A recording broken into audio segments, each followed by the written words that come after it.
अगर तो आपका थर्ड ट्राइमेस्टर चल रहा है यानी 28 वीक से ज़्यादा हो गई हैं आप, तो इस ट्राइमेस्टर में कौन से इम्पॉर्टेंट टेस्ट हैं जो कि अनअवॉइडेबल हैं, जो कि आपकी और आपके बच्चे की जो फर्दर आगे हेल्थ है उसके लिए कितने ज़रूरी हैं, आज हम उनको डिस्कस करेंगे। मैं हूँ डॉक्टर सादिया मुमताज़ और आप देख रहे हैं गायनी टॉक्स। जैसे ही पेशेंट का 7th मंथ शुरू होता है, एक तो उनमें ये एंजाइटी बहुत ज़्यादा शुरू हो जाती है कि क्या हमारी डिलीवरी नॉर्मल होगी। खैर ये तो बहुत पहले ही दिन से मैंने देखा है, कुछ ऐसी खवातीन जैसे ही उनका टेस्ट पॉजिटिव आता है तब से ही उनको ये एंजाइटी होती है। लेकिन थर्ड ट्राइमेस्टर में आते आते बहुत सारी चीज़ें जो है क्योंकि वो ओवरकम हो जाती हैं, तो अब उनको ये लगता है कि अब हमें पता चलना चाहिए कि क्या हमारी डिलीवरी नॉर्मल होगी या सी सेक्शन होगा। तो इसमें बहुत सारे ऐसे फैक्टर्स हैं जिसका आपके लिए जानना ज़रूरी है कि अगर तो आपकी फर्स्ट प्रेगनेंसी है तो आपके टेस्ट जो हैं कौन से टेस्ट होने चाहिए, अल्ट्रासाउंड कब कब होना चाहिए और कौन सी चीज़ें हैं जो हमें शो करता है कि आपकी जो डिलीवरी है वो नॉर्मल की तरफ जा रही है या सी सेक्शन में। 28 वीक्स में हम एक अल्ट्रासाउंड कराते हैं जिससे आगे फर्दर हमें बेबी की ग्रोथ का आइडिया होता है। साथ ही साथ आपको पता है कि 7वें और 8वें महीने में टेटनस का इंजेक्शन लगाया जाता है। कोशिश ये किया करें कि जो डेट आपको 7th मंथ में जिस डेट पे टीका लगा है, नेक्स्ट मंथ की उसी डेट पे इंजेक्शन लगाएं। उस वो डेट आगे ज़रूर हो सकती है लेकिन उसको पीछे मत लेकर आया करें। बहुत से पेशेंट्स हफ्ता पहले आ जाते हैं कि जी आप लगा दें, हम नहीं आ सकते, या आगे हमें ये काम है, हम बिज़ी हैं, हम आ नहीं सकेंगे। तो आप उसको आगे ज़रूर कर सकते हैं लेकिन उसको डेट से पहले नहीं करना। साथ ही साथ जैसे ही आपका थर्ड ट्राइमेस्टर शुरू होता है, एक आपका ब्लड कंप्लीट हम कराते हैं जिसमें हम आपका एचबी लेवल देखते हैं। बिकॉज अब ये टाइम है कि अगर तो अभी तक आपका एचबी लेवल सही चल रहा है, मेंटेन चल रहा है, तो हम उसको फर्दर उसी तरह से रखें। लेकिन अगर आपका आयरन लेवल कम है, ये वो ट्राइमेस्टर है जिसमें आपके बेबी का भी वेट गेन होना है और बेबी ने बहुत सारी चीज़ें उसका जो वाटर है उसको भी हमने ठीक रखना है, उसको किसी किस्म का स्ट्रेस हमने नहीं देना। उसमें सबसे आइडियल जो है आपकी हीमोग्लोबिन है। हीमोग्लोबिन जो है आपकी कम से कम जो है वो 11 से ऊपर होनी चाहिए। अगर 11 से नीचे है तो डेफिनेटली आयरन तो हम आपको दे ही रहे होते हैं। साथ ही साथ आप अपनी डाइट को बेहतर करना है और कई दफ़ा अगर ज़्यादा हद तक लो है तो उसमें हम आपको इंजेक्शंस लगाते हैं या फिर आपकी डबल डोज कर दी जाती है, या अगर 7 या 8 तक हीमोग्लोबिन चला गया है तो हमने इसको फर्दर इन्वेस्टिगेट करके कई दफ़ा ब्लड तक भी सूरत हाल जो है वो पहुंच जाती है कि ब्लड ट्रांसफ्यूजन करनी पड़ सकती है। उसके अलावा आपके हम देखते हैं सीबीसी में कि खुदा न खास्ता कोई इन्फेक्शन तो नहीं।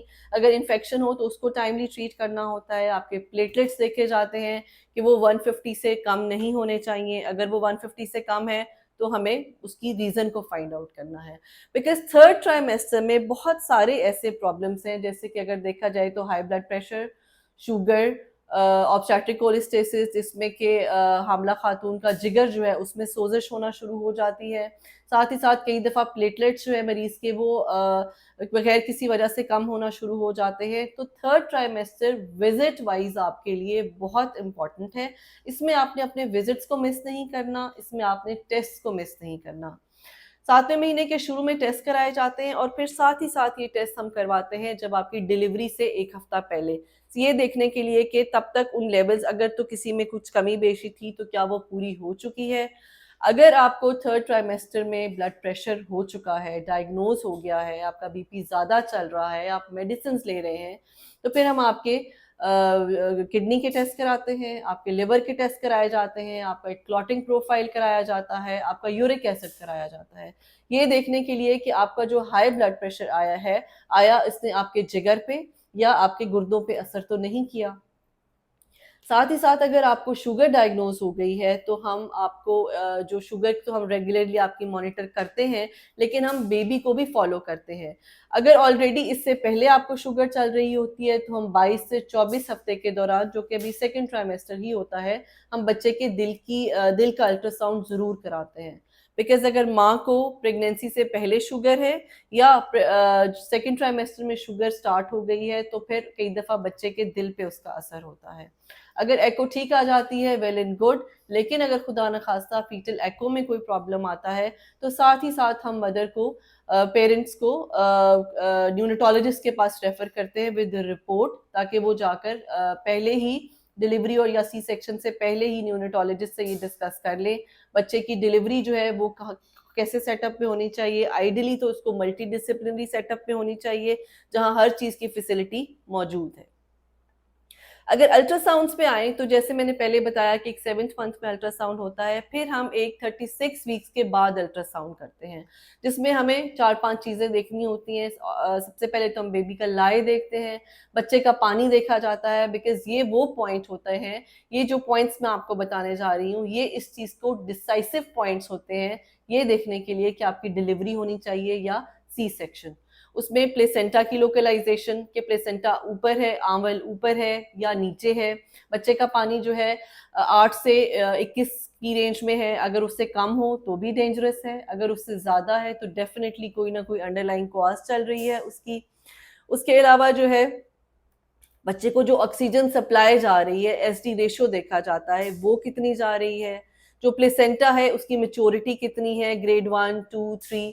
अगर तो 35 हफ्ते तक प्लेसेंटल ग्रेड मेच्योरिटी 1 हो, 36, 37 तक 2 तक भी हो तो हम इसको जो है वो नॉर्मल का ट्रायल दे सकते हैं। लेकिन अगर लास्ट वीक्स में प्लेसेंटल ग्रेड मेच्योरिटी 3 तक चली गई है तो ये थोड़ा सा इंडिकेट करता है कि बच्चा जो है लेबर का स्ट्रेस नहीं लेगा। साथ ही साथ आपको ये बता दिया जाता है कि अगर तो ड्यू टू सम रीज़न हमने आपका सी सेक्शन डिसाइड कर लिया है तो जो आपका ब्लड ग्रुप हमने फर्स्ट विजिट पे करा लिया होता है तो आपको हम एडवाइस करते हैं कि आप अपना ब्लड ग्रुप स्पेसिफिक डोनर जो है वो ज़रूर ढूंढ के रखें, बिकॉज हर हामला खातून जो है उसको she can go into haemorrhage, उसको ब्लीडिंग हो सकती है। तो डिलीवरी है चाहे सी सेक्शन है, आपका एक डोनर जो है वो क्रॉस मैच ज़रूर होना चाहिए। आइडियली हम 3rd ट्राइमेस्टर में हेपेटाइटिस बी और सी के टेस्ट भी कराते हैं ये देखने के लिए कि बच्चे को कि माँ को हेपेटाइटिस तो नहीं है। अगर माँ को हेपेटाइटिस बी या सी होता है तो फिर उसके अकॉर्डिंगली जो है उनको गाइडेंस जो है वो दी जाती है कि बेबी को जैसे ही बेबी डिलीवर होता है तो बेबी को इम्यूनोग्लोबुलिन्स जो है वो लगा दिए जाते हैं। इस चीज को जहन में रखें कि हेपेटाइटिस बी है या हेपेटाइटिस सी है, किसी तरह से भी ये इंडिकेशन नहीं है कि आपका सी सेक्शन होना चाहिए।